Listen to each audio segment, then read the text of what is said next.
खुलुमबाय नोंथांमोनखौ बयखौबो बरायनाय जाबाय। नोंथांमोननिसिम आं दिनै गोनां खौरांफोर लानानै फैदों। नोंथांमोना भिडिअखौ जोबजासिम नायलांबाय थायोब्लानो जाबाय। बर'नि राजखान्थिनि गेजेराव खौसेथिखौ दिनैसिम नुनो मोनाखै। बेनि गेजेरावनो माखासे बर'नि माहारियारि आफादफोरनि गेजेरावबो गावजों गाव सोंखारिलायनाय गोरोबलायै थासारिया जाबाय थानायखौ नुनो मोननाय जायो। बेनि गेजेरावनो बर'नि रैखाथि थामोनथा आरो आलादा बड'लेण्डनि थाखाय हाथियार लाना सोमावसारनाय बारग' एनडिएफबि दैदेनगिरि बिथांमोननि गेजेराव बे थासारिया सोराङाव फैदों। एक्स एनडिएफबि इउनाइटेड फरमनि गायसनगिरि गाहाय नेहाथारि दानसोरां नार्जारिखौ नेहाथारि बिबाननिफ्राय साननैसो सिगां बोख्लायनाय जादोंमोन। बेखौनो लानानै बारग' नेहाथारि दानसोरां नार्जारि बिथाङा जेबो जाहोन आरो जेबो इनफरमेसन गैयालासे बिबाननिफ्राय बोख्लायनायनि थाखाय सोंथि दिखांदोंमोन। बेनि फिननाय महरै दानसोरां नार्जारिखौ इउनाइटेड फरम अफ एक्स एनडिएफबिनि गाहाय नेहाथारि बिबाननिफ्राय एग्जिकिउटिभ मेम्बाराव बोख्लायनायनि गुबै जाहोनखौ लानानै खौरां मेलनि गेजेरजों लेङाइ आफादगिरि नायस्रां औवारि बिथाङा गोख्रों फिनजाथाय होनायखौ नुनो मोन्दों। बिथांमोना दानसोरां नार्जारिनि सायाव अजद दैखाङोदि बिथाङा नेहाथारि बिबानखौ लानानैब्लाबो माखासे एक्स एनडिएफबिनि आयेनखौ सेफायदोंमोन आरो आफादजों गोबाव सम लोगोसे गैयामोन। बेनि सायाव मा असुबिदा जादों रायज्लायनो थाखाय लाइजामजों लिंहरसेयावबो बिथां दानसोरां नार्जारिया नुजाफैयाखैमोन। लोगोसे गहपुरनि एनडिएफबिनि मुंख्लं सानावबो बिथाङा बाहागो लायाखैमोन। बेफोर जाहोननि थाखायनो बिबाननिफ्राय बोख्लायनाय जादोंमोन आरो दिनैसिमबो बिथाङा मावफैनो गोसोब्ला मावफैफिननो हागोन होनना बिथाङा बुङो। दानसोरां नार्जारि बिथाङा सरकारजों थाफानानै गावल' रां लादों, इउनाइटेड फरम अफ एक्स एनडिएफबिखौ ब्लेकमेल खालामदों होनना बिथांमोना बुङो। लोगोसे थांनाय मेनि 7 तारिखखालि क'क्राझार टाउनाव लैहोर लैहोर बिथांखौ दानसोरां नार्जारिमोनानो बुदोंमोन होनना फोरमायो। लोगोसे रन्जन दैमारि बिथांखौ बख'नायनि खामानिया पजिटिभै मोजाङै सोलिगासिनो होनना इउनाइटेड फरम अफ एक्स एनडिएफबिनि लेङाइ आफादगिरि नायस्रां औवारि बिथाङा बुङो। नेक्स्टआव दं आथिखालाव बर' समाजाव बिसि फिसा थाखानाय हौवाया गुबुननि हिन्जावखौ लानानै खारनाय आरो हौवा आरो गथ' थाखानाय हिन्जावाबो गुबुन हौवाजों लोगोसे गुबुन हारिनि हौवाजों दोनखारनाया बांसिननायखौ नुनो मोनगासिनो, जायनि थाखाय इयुन जोलैफोरनि थाखाय मोनसे गाज्रि बिदिन्थि सोमजिहोदों।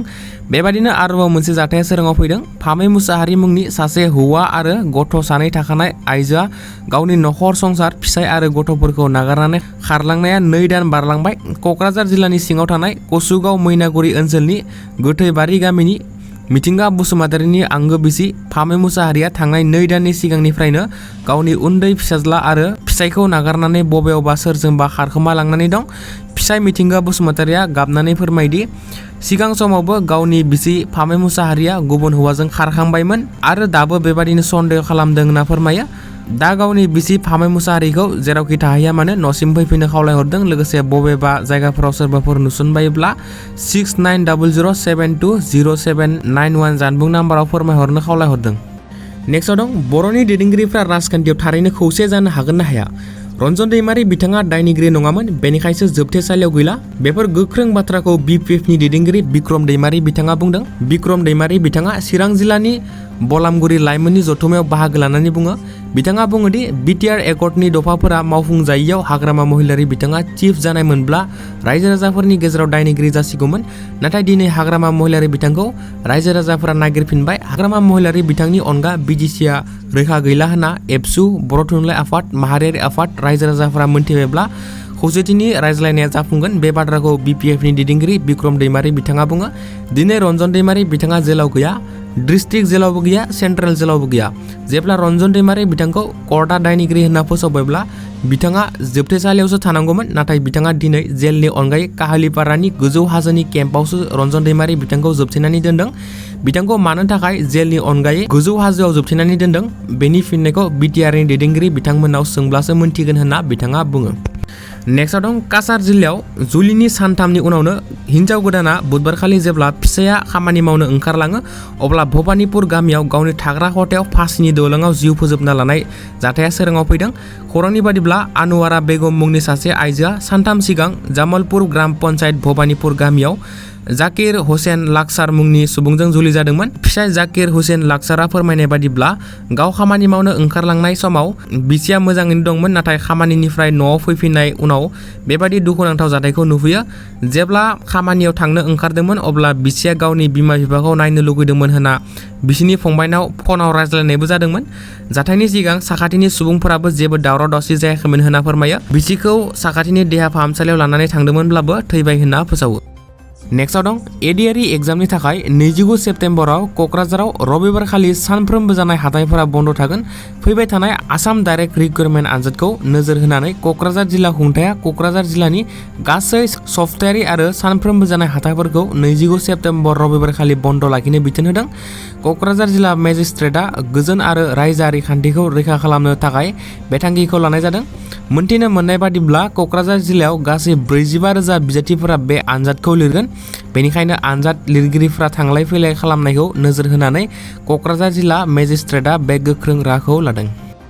नेक्स्टआव दं आसाम सरकारनि एक्साइज बिफाना बुधबारखालि मोनायाव सनितपुर जिल्लानि सारिदुवार फरेस्ट गेटआव गोख्रों अपारेशन खालामनायाव 11.5 लाख रांनि बिलाथि जौ जब्द खालामनो हायो। खौरांनि बादिब्ला बिसोरखौ अरुणाचल प्रदेशनिफ्राय ट्राकनि उन होसोबोनानै तेजपुरसिम फैबाय थानाय समाव ट्राकखौ सारिदुवार फरेस्ट गेटआव हमनो हानाय जायो। ट्राकखौ सिग्रोमनायाव दोनखोमानाय मोन 127 कार्टननि बिलाथि जौखौ जब्द खालामनो हानाय जायो। लोगोसे बेयो हाथायाव 11.5 लाख रांसोनि जागोन होनना फरेस्ट एक्साइज बिफाना फोरमायो। नेक्स्टआव दं सोनाब बिश्वनाथ दख'रा एबसुआ सुबुं सांग्रांथिनि थाखाय मैया बाइक रेलि हाबाफारि लायो। बड'फा गोजोरथियारि मावथांखि आरो गुनगोनां सोलोंथाइ जांख्रिखांनाय मावथांखिजों लोब्बा लाखिनानै दख'रा एबसुआ मटर साइकेल हानजा सुरनाय हाबाफारि लानाय जायो। गुबुन गुबुन जायगायाव एबसुआ सुबुं सांग्रांथियारि मटर साइकेल हानजा सुरनाय हाबाफारि लानायखौ नुनो मोनगासिनो दं। थिग बेबादिनो मैया सोनाब बिश्वनाथ दख'रा एबसुआवबो सुबुं सांग्रांथिनि थाखाय बाइक रेलि हाबाफारि लानाय जायो। गोग्गो सोलोंथाइ, जौ जुवानिफ्राय गोजानाव थानाय, उन्दै बैसोआव हाबा जानाय, सांग्रांथि गैयै गारि मटर सालायनाय, दायना दायनि खोमसि फोथायनाय आरो हिनजावसाफोरखौ आथोनारि नारसिननायनिफ्राय रैखा खालामनाय थांखिजों बे मटर साइकेल हानजा सुरनाय हाबाफारिखौ लानाय जायो। नेक्स्टआव दं साननैसो सिगां दरं जिल्लानि मंगलदैयाव सासे थाखो 9 नि फरायसाखौ माखासे थाखो 10 नि फरायसाफोरा जमा लोगो नांना बुथारनाय जाथाय जादोंमोन। बे जाथायखौ लोब्बा लाना पदमपुखुरि गोजौ फरायसालिनि गाहाय फोरोंगिरिजों लोगोसे सा 12 फोरोंगिरि आरो मावथिफोरखौ साजा महरै गुबुन फरायसालियाव ट्रान्सफार खालामनाय जाबाय। बुधबारखालि सोलोंथाइ मन्त्रि डक्टर रनज पेगु बिथाङा ससियेल मिडिया एक्सनि गेजेरजों फोरमायनानै होयो। बेनि अनगायैबो बै गासै फोरोंगिरि आरो मावथिफोरखौ आयेननि गेजेरजों नायबिजिरनाय जागोन होनना फोसावो। नेक्स्टआव दं रायजोआव डेंगु बेरामनि गोसारनाया बांबोगासिनो दं। दासान्दि गुवाहाटि नोगोराव गोबां सुबुंफोरा डेंगु बेरामजों मोगा-मोगि जानांदों। आथिखालाव गुवाहाटि देहा फाहामसालियाव सा 57 डेंगु बेरामाव गोग्लैनाय सुबुंफोरखौ मोननाय जादों आरो सा 11 डेंगु बेरामाव गोग्लैनाय सुबुंफोरा GMCHआव फाहामथाय लागासिनो दं आरो डेंगुजों दासिम सा 3 सुबुंफोरनि जिउ खहा जाबाय। गुवाहाटियाव डेंगु बेरामनि बिबाङा बांनाय जाहोनाव GMCHनि देहा फाहामगिरिफोरा रायजो राजाफोरखौ सांग्रां जानो खावलायदों। डेंगुनि गाहाय लैखोनफोरा जाबाय गोदोना सानाय, मोजाङै रायज्लायनो हायै, गोब्राब लोमजानाय बायदि बायदि। बेनि गेजेरावनो डेंगु बेरामखौ होबथानायनि राहाजों गुवाहाटि मिउनिसिपाल कर्परेसन एबा GMCआ मोनसे थार्मेल उखुन्दैनि डिभाइस बायनाय जादों जाय डेंगु बेरामखौ होबथानायाव राहा होगोन। खौरांनि बादिब्ला बे बोसोराव आसामाव जुलाइनिफ्राय दासिम 800निबो बांसिन डेंगु केस रिपर्ट मोननाय जादों, जेराव जुलाइआव 214, आगस्टआव 293 आरो सेप्तेम्बरनिफ्राय दासिम 336 जननि केस रिपर्ट मोननाय जादों। नेक्स्टआव दं 14 नं चिरां दुवाराव मोनबा बिनेश्वर ब्रह्मनि गोसोखां बड'लेण्ड गियान मिरुखौ मैया बेखेवनाय जायो। चिरां जिल्लानि सिङाव थानाय 14 नं चिरां दुवार बिनेश्वर ब्रह्मनि गोसोखां बड'लेण्ड गियान मिरुखौ सानसेनि हाबाफारिजों मैया 14 नं चिरां दुवारनि मासिगिरि अमर सिंह ब्रह्म आरो 14 नं चिरां दुवार ब्लक UPPLनि आफादगिरि बिरदाव मुसाहारि बिथाङा बेखेवना होयो। मोनथिनो मोननाय बादिब्ला लुफुंजानाय गियाननि मिरुखौ 6थि स्टेप फाइनेन्स कमिसन फान्डनिफ्राय लुफुंजादों, जायखौ 6थि SSFC बुङो। बे लुफुंजानाय बिनेश्वर ब्रह्मनि गोसोखां बड'लेण्ड गियान बेखेवजेननाय मिरुफोरा फारियै रुनिकाटा BCDC, फायखाजरा BCDC, कंग्रि BCDC, देवस्रि BCDC आरो दादगारि हाथिसा BCDC।